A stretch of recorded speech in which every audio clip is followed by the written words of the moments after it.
Assalamualaikum warahmatullahi wabarakatuh.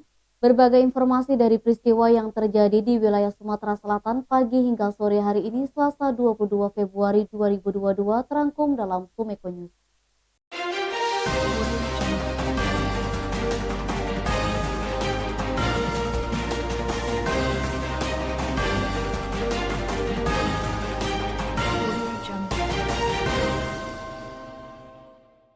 Kementerian Pekerjaan Umum dan Perumahan Rakyat RI akhirnya menepati janjinya membayarkan ganti kerugian bagi warga Desa Sukananti dan Desa Tebedak 1 yang terkena imbas pembangunan tol Simpang Indralaya Prabu Muli lebih awal dari desa-desa lainnya.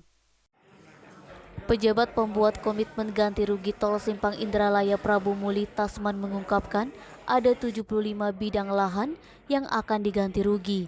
Adapun besaran uang yang disiapkan untuk ganti kerugian lahan tol berjumlah 33 miliar lebih. Menurut Tasman, untuk wilayah Ogan Ilir masih ada beberapa bidang lahan lagi yang belum diganti rugi. Namun dirinya tak bisa menyebutkan angkanya secara pasti. Akan tetapi, Tasman memastikan akan segera menyelesaikan proses ganti rugi tersebut. Untuk diketahui, wilayah Ogan Ilir ini ada 49,3 km atau 1.273 bidang tanah yang dibebaskan. Sebagian besar lahan tersebut sudah digarap pihak HK Infrastruktur. Eti Sumeko TV melaporkan. Kejaksaan Negeri Palembang untuk kedua kalinya melaksanakan penyelesaian perkara berdasarkan restoratif justice atau keadilan restoratif dalam kasus penganiayaan atas nama tersangka Farida terhadap korban bernama Rahma. Kepala Kejari Palembang Sugianta SHMH melalui Kasipidum Agung Ari Kusuma SHMH mengatakan penyelesaian perkara melalui RJ dilaksanakan berdasarkan Peraturan Jaksa Agung Nomor 15 Tahun 2020 tentang penghentian penuntutan berdasarkan keadilan restoratif.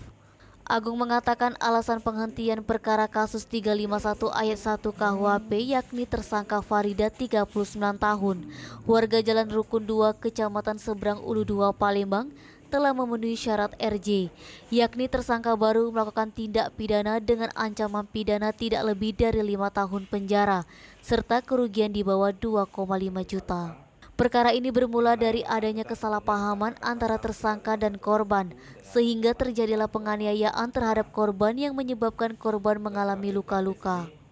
Dia berharap agar RJ yang didapatkan oleh tersangka dapat memberikan efek tidak akan melakukan tindak pidana untuk di kemudian hari dan menjadi warga masyarakat yang lebih baik lagi. Sebelumnya tersangka Farida dengan didampingi suami sujud syukur usai menerima surat penetapan RJ dari Kejari Palembang.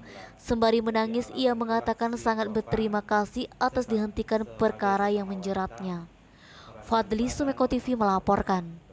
Daniel Kasmara warga desa Sukananti Kecamatan Merambang Puang, Kabupaten Ogan Ilir saat ini menjadi miliarder baru di desanya.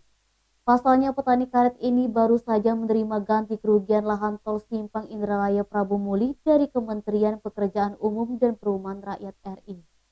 Dibincangi Sumek.co saat penyerahan ganti kerugian lahan tol yang dipusatkan di Gedung Serbaguna PT Hutama Karya Kecamatan Indralaya Selasa 22 Februari, Daniel menerima uang ganti rugi sebesar 2,2 miliar rupiah. Menurutnya, uang tersebut akan digunakannya untuk membeli lahan baru sebagai ganti lahannya yang hilang akibat proyek pembangunan jalan tol Simpang Indralaya Prabu Muli. Betapa tidak, di lahan seluas 18,3 hektar ini juga terdapat pohon karet yang merupakan mata pencariannya.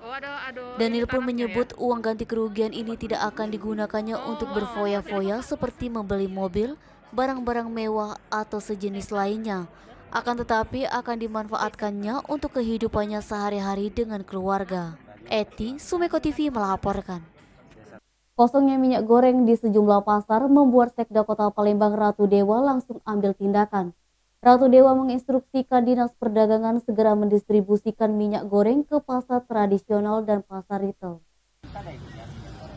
Dalam sidak Selasa sore 22 Februari, usai pulang kerja di beberapa lapak pasar 26 Ilir dan konter pasar retail, nyaris tidak ada pedagang yang jual minyak goreng, baik mie kemasan dan literan. Menyikapi fakta di lapangan, Sekda Ratu Dewa menginstruksikan Dinas Perdagangan segera mendistribusikan minyak goreng ke pasar tradisional dan pasar retail. Dalam sidak itu, seorang ibu penjual rempah-rempah langsung curhat ketika dihampiri. Tak hanya itu, ada pula yang curhat kalau dirinya harus membeli barang lain dulu agar bisa dapat minyak goreng. Tejo, Sumeko TV melaporkan. Demikian Sumeko News hari ini. Jangan lupa 3M, memakai masker, menjaga jarak, dan mencuci tangan pakai sabun. Wassalamualaikum warahmatullahi wabarakatuh.